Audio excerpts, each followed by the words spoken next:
আর সারা মুর্শিদাবাদ জেলা জুড়ে মানুষ সংগঠিত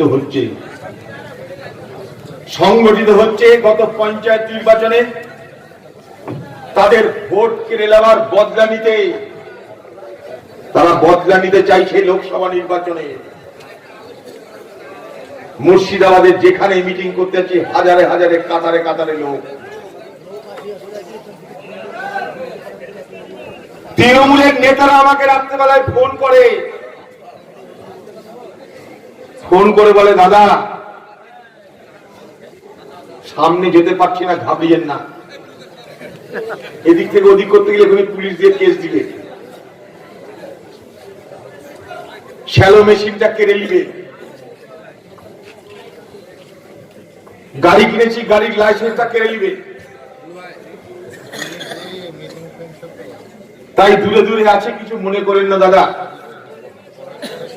ভোটটা আসতে দিন, তৃণমূলের গোষ্ঠীর ষষ্ঠী পুজো করে দেব। সারা মুর্শিদাবাদ জেলা জুড়ে আজ তৃণমূল দল ভেঙে খান খান হয়ে গেছে আর হয়ে যাচ্ছে। আরে মানুষের ঢল নেমেছে যাদের দিকে, মানুষের ঢলকে কেউ ঠেকাতে পেরেছে দুনিয়াতে?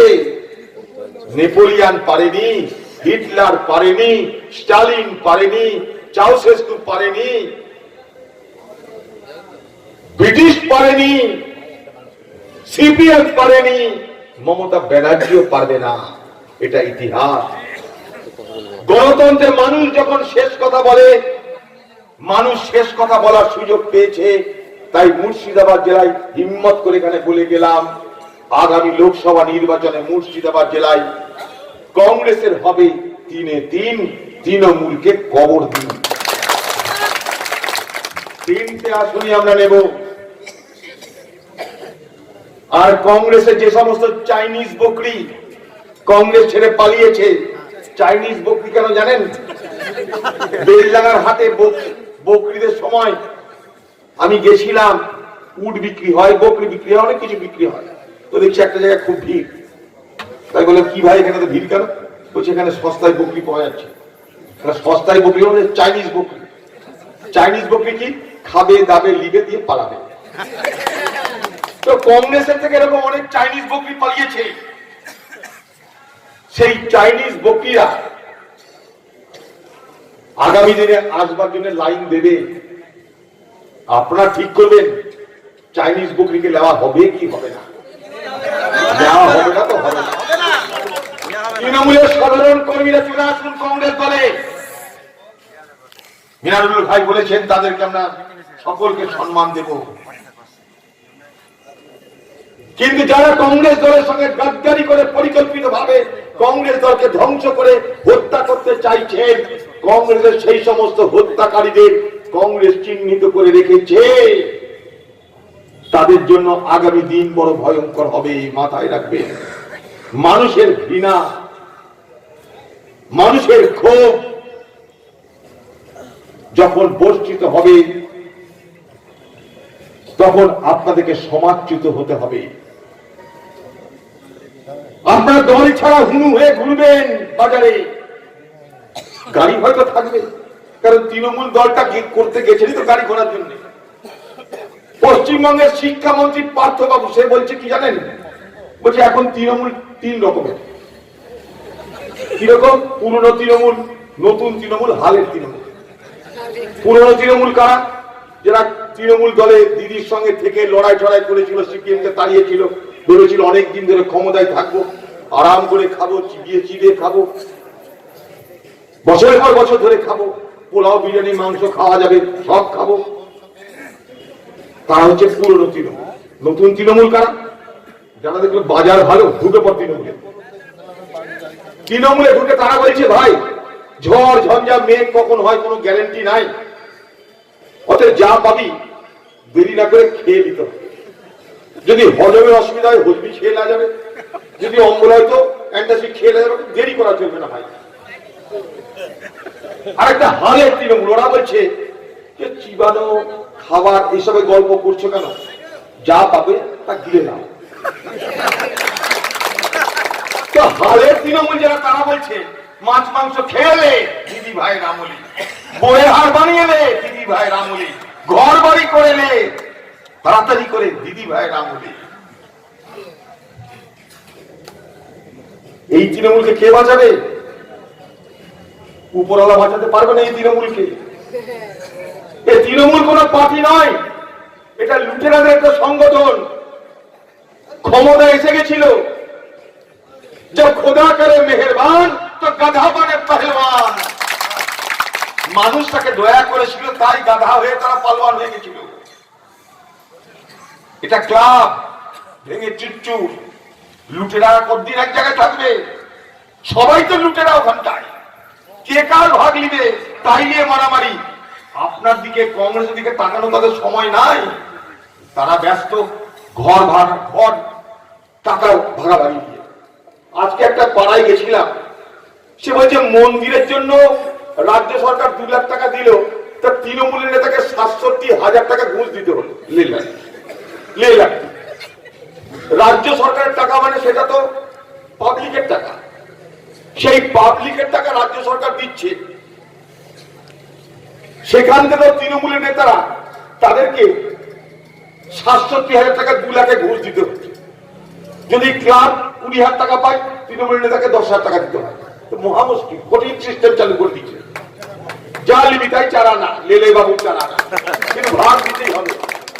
বিনা ভাগে কিছু পাওয়া যাবে না, বিনা ভাগে একানাও পাওয়া যাবে না। দিদি এই নিয়ম চালু করে দিয়েছে। তাই বাংলা আজকে তৃণমূল লুটেরাদের দল। কিসের উন্নয়ন করেছে বলুন? মমতা ব্যানার্জি কি উন্নয়ন করেছেন আপনি? একটা উন্নয়নের কথা বলুন তো যেটা আপনি করেছেন। 100 দিনের কাজ আমরা নিয়ে এসেছি। সস্তায় খাবার দিল্লিতে কংগ্রেস সরকার আইন করে তৈরি করেছে।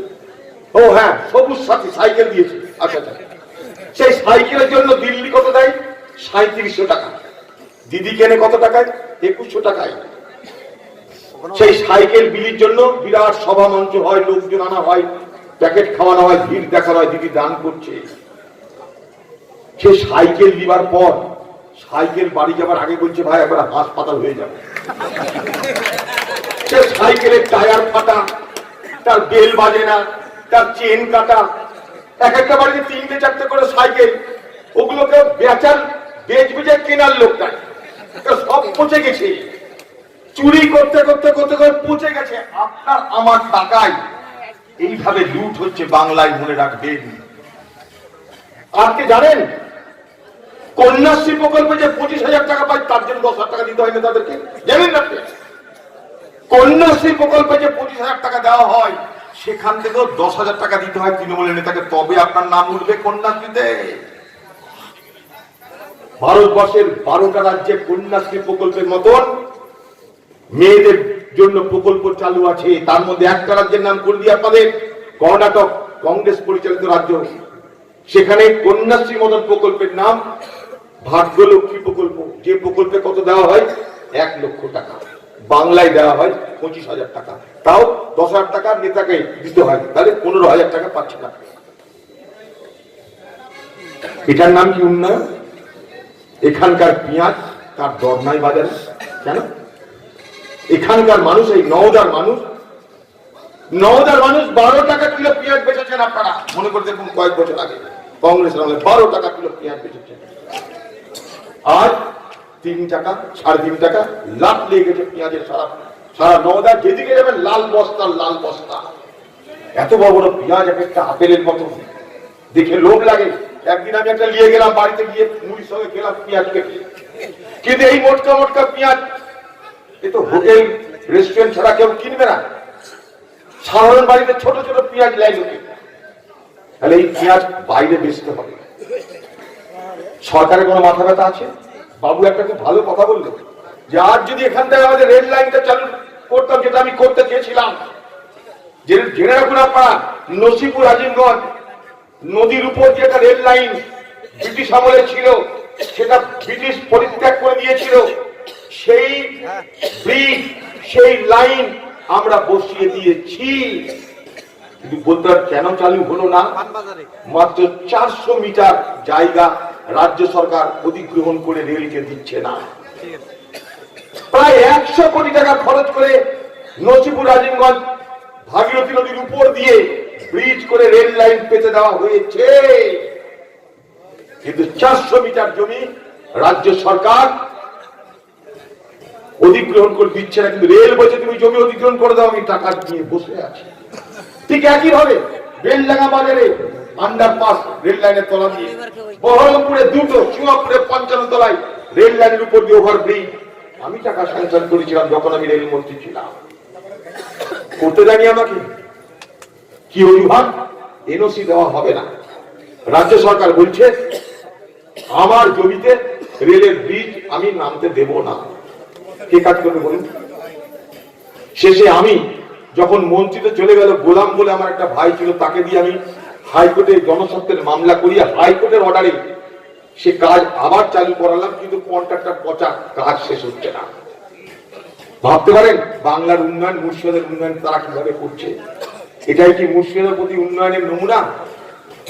আজকে নসিপুর আজিমগঞ্জ রেল ব্রিজটা যদি চালু হয়ে যায় কি হবে? গোটা উত্তর ভারতের সঙ্গে সরাসরি মুর্শিদাবাদের যোগাযোগ, গোটা উত্তর ভারতের সঙ্গে। একদিকে উত্তর পূর্ব ভারত, একদিকে উত্তর ভারত। আজকে আপনাদের পেঁয়াজ যাচ্ছে আসাম, যাচ্ছে কিসে? ট্রাকে। এই লাইনটা চালু হলে কিভাবে যাবে? মালগাড়িতে। দিল্লিতে যাবে আপনার পেঁয়াজ কিসে? মালগাড়িতে। তার ব্যবস্থা কে করেছে? আমরা। নসিপুর আজিমগঞ্জ রেল ব্রিজ সম্পূর্ণ হয়ে গেলে বেলডাঙ্গায় বসে বসে, বহরমপুরে বসে বসে আপনি দিল্লি, উত্তর ভারত, উত্তর পূর্ব ভারত যেতে পারবেন। তার জন্য করেছিলাম 96 সাল থেকে চেষ্টা করে করে করে করে করে করে এটা এতটা আমি নিয়ে এসেছি। গর্ব করে আপনাদের বলতে পারি 96 সাল থেকে আমি লড়ছি। এই মুর্শিদাবাদ জেলার জন্য কে কি করেছে আমার জানা আছে দিদি ভাই। এখানকার মুসলমানদের মাসিয়া হওয়ার চেষ্টা করেন আপনি, বলেন আমি ইমাম ভাতা দিচ্ছি। ইমাম ভাতা আপনার নয়, ইমাম ভাতা ওয়াকফ বোর্ডের, ওয়াকফ বোর্ডের টাকা। ধর্মপ্রাণ মুসলমানরা আল্লাহ তাআলার নামে দান করে, তাকে বলা হয় ওয়াকফ। আপনি দেন না, বরং আপনার আমলে কি হয়েছে?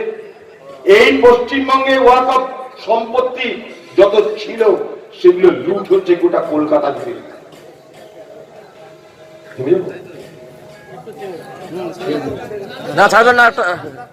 আপনারা কংগ্রেসকে সমর্থন করুন। আমার সঙ্গে আপনাদের নির্বাচনের সম্পর্ক নয়, আত্মীয়তা, ভ্রাতৃত্ব, বন্ধুত্বের সম্পর্ক। আমি আমার জবান এদিক থেকে ওদিক করবো না, ভরসা রাখবেন। জয় হিন্দ।